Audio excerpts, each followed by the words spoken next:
কোচি, যা ভারতের দক্ষিণ পশ্চিম উপকূলে অবস্থিত কেরালা রাজ্যের একটি বিখ্যাত এবং প্রাণবন্ত ঐতিহাসিক বন্দর শহর। আরব সাগরের তীরে অবস্থিত এই সুন্দর শহরটিকে তার বাণিজ্যিক সমৃদ্ধি ও সৌন্দর্যের জন্য আরব সাগরের রানী বলা হয়। এখানকার দর্শনীয় স্থানগুলির মধ্যে রয়েছে ফোর্ট কোচি, যা কোচির সবচেয়ে জনপ্রিয় ঐতিহাসিক এলাকা।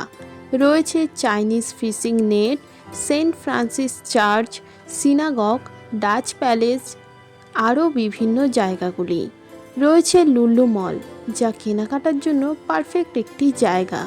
আপনারা দেখেছেন গতকাল আমরা কোচিতে এসে পৌঁছেছি, আর হাতে কিছুটা সময় ছিল, তাই ঘুরে দেখেছিলাম সেন্ট জর্জ সাইরো মালাবার চার্চ এবং লুলু মল। সেই ভিডিও আপলোড করাই আছে, চাইলে দেখে নিতে পারেন। আজ আমরা কোচির বিভিন্ন জায়গাগুলি ঘুরে দেখব, তো চলুন শুরু করা যাক কোচি ভ্রমণ। সকাল সকাল প্রথমেই চলে এসেছি সুভাষ বোস পার্ক। এই পার্কে আপনারা বিকালে কিছুটা সময় কাটাতে পারেন। সুভাষ বোস পার্ক থেকে মাত্র 300 মিটার দূরেই রয়েছে মেরিন ড্রাইভ। এখান থেকে ফেরি করে এখন যাচ্ছি ফোর্ট কোচি।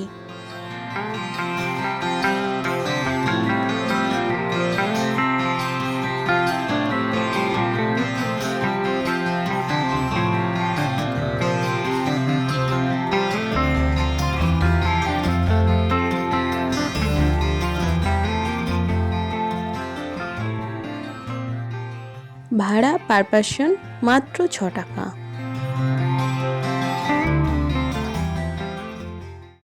ফোর্ট কোচিতে প্রথমেই চলে এসেছি মাত্তাঞ্চেরি প্যালেস। কেরালার কোচিতে অবস্থিত এই প্যালেস 1555 সালে পর্তুগিজরা কোচির রাজা বীর কেরালা বর্মাকে উপহার হিসেবে এটি নির্মাণ করে দেয়। 1663 সালে ডাচরা এটি অধিকার করে এবং ব্যাপক সংস্কার করে, যার ফলে এটি ডাচ প্যালেস নামেও পরিচিত হয়। এখানে রয়েছে বেশ কিছু পেন্টিং, রাজাদের ব্যবহৃত বিভিন্ন জিনিসও রয়েছে। প্যালেস দেখে আমরা যাচ্ছিলাম সিনাগগ। হেঁটেই যাচ্ছিলাম, দূরত্ব মাত্র 500 মিটার।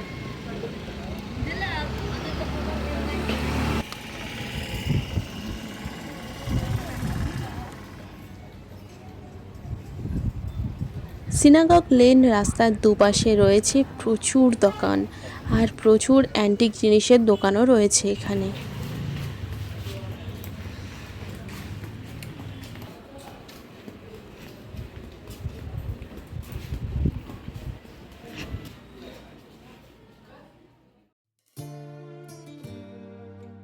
এরপর এলাম পারদেশি সিনাগগ।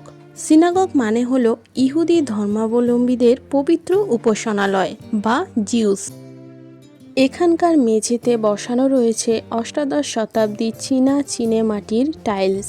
নীল ও সাদা রঙের এই টাইলসগুলি সম্পূর্ণ হাতে আঁকা, এবং মজার বিষয় হলো প্রত্যেকটা নকশা আলাদা।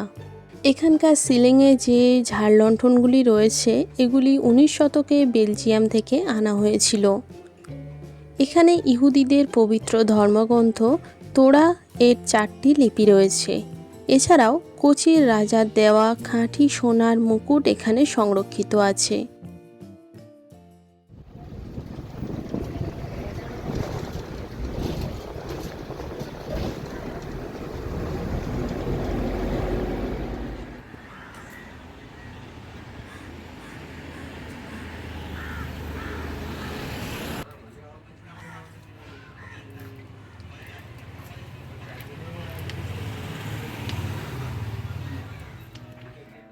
এই মিউজিয়ামটি ভারতীয় নৌবাহিনীর গৌরবময় ইতিহাস, যুদ্ধজাহাজের মডেল, প্রাচীন নৌ সরঞ্জাম এবং অস্ত্রশস্ত্র প্রদর্শনের জন্য একটি বিখ্যাত স্থান।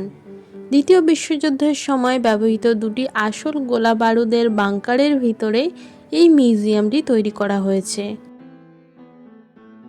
হরপ্পা সভ্যতা থেকে শুরু করে আধুনিক যুগের ভারতীয় নৌবাহিনীর উত্থান ও বিবর্তনের ইতিহাস এখানে তুলে ধরা হয়েছে।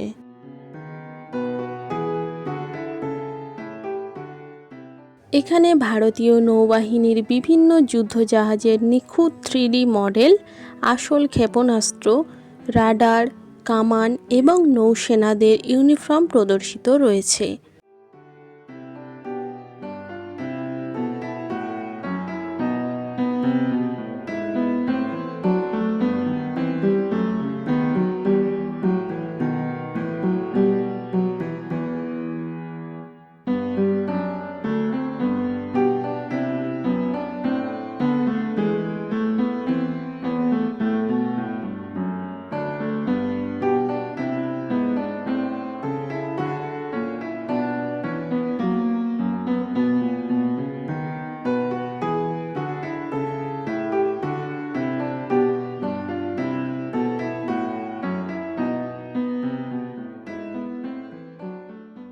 মিউজিয়ামের বাইরের চত্বরে একটি আসল মিলিটারি হেলিকপ্টার রয়েছে এবং বড় বড় যুদ্ধাস্ত্র রাখা রয়েছে, যা পর্যটকদের ভীষণ আকর্ষণ করে। এবার এলাম ফোর্ট কোচি বিচ।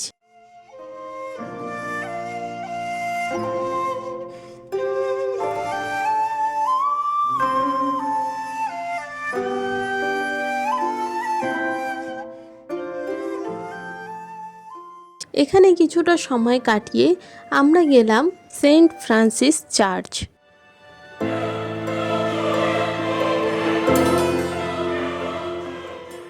এটি হলো ভারতে নির্মিত প্রথম ইউরোপীয় চার্চ। বিখ্যাত পর্তুগিজ নাবিক ভাস্কো দা গামা যখন 1524 সালে ভারতে তার তৃতীয় সফরের সময় কোচিতে মারা যান, তখন তাকে এই চার্চেই সমাধিস্থ করা হয়েছিল। যদিও 14 বছর পর তার দেহাবশেষ পর্তুগালের লিসবনে ফিরিয়ে নিয়ে যাওয়া হয়, তবুও তার আসল সমাধিস্থল ও স্মৃতিফলকটি আজও পর্যটকদের জন্য এখানে সংরক্ষিত রয়েছে।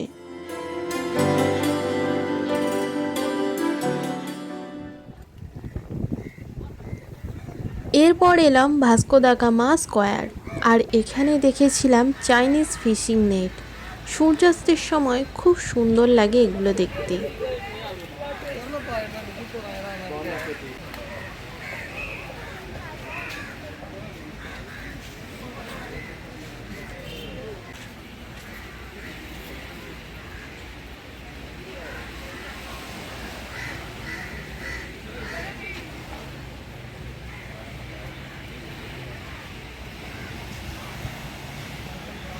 আমরা যে সময় গিয়েছিলাম সেই সময় এখানে মাছ তোলা হচ্ছিল।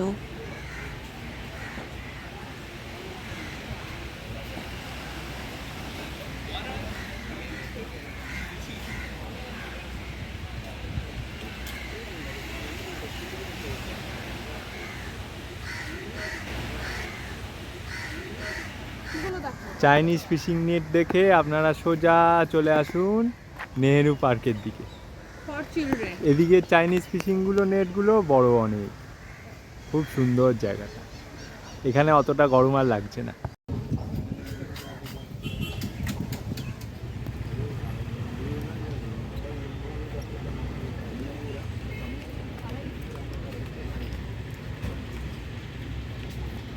এরপর চলে এলাম ফোর্ট কোচি ভাইপিং জানকার জেটি। এখন আমরা যাচ্ছি কুজিপিল্লি বিচ।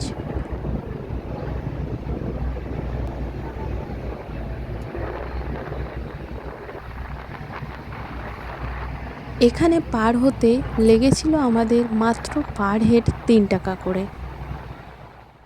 জেটি থেকে নেমেই বাস পেয়ে গেছিলাম। বাস থেকে আমরা নেমে গেছি। এখান থেকে কুজুপিল্লি বিচের দূরত্ব 2 কিলোমিটার। আমরা হেঁটেই চলে গিয়েছিলাম, আপনারা চাইলে একটি অটো নিয়ে যেতে পারেন।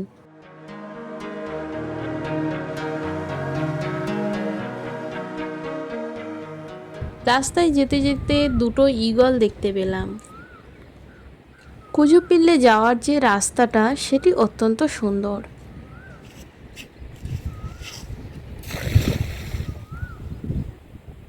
চলে এসেছি কুজুপিল্লি বিচ।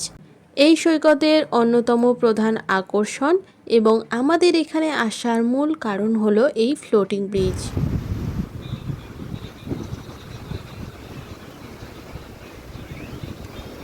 ফ্লোটিং ব্রিজে যাওয়ার জন্য এখানে টিকিট করে নিচ্ছি। আর এদিকে রয়েছে লাইফ জ্যাকেট পরে তবেই কিন্তু এখানে যেতে হবে।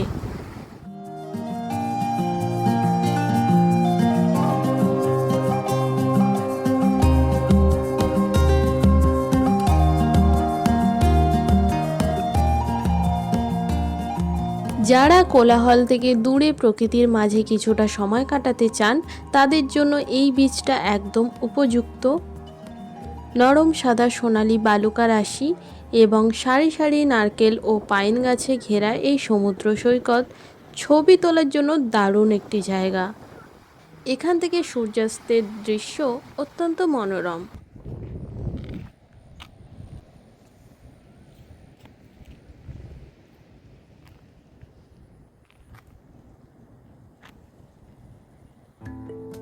বিচ থেকে ঘুরে এসে বাস স্টপে একটু অপেক্ষা করতেই বাস পেয়ে গেলাম।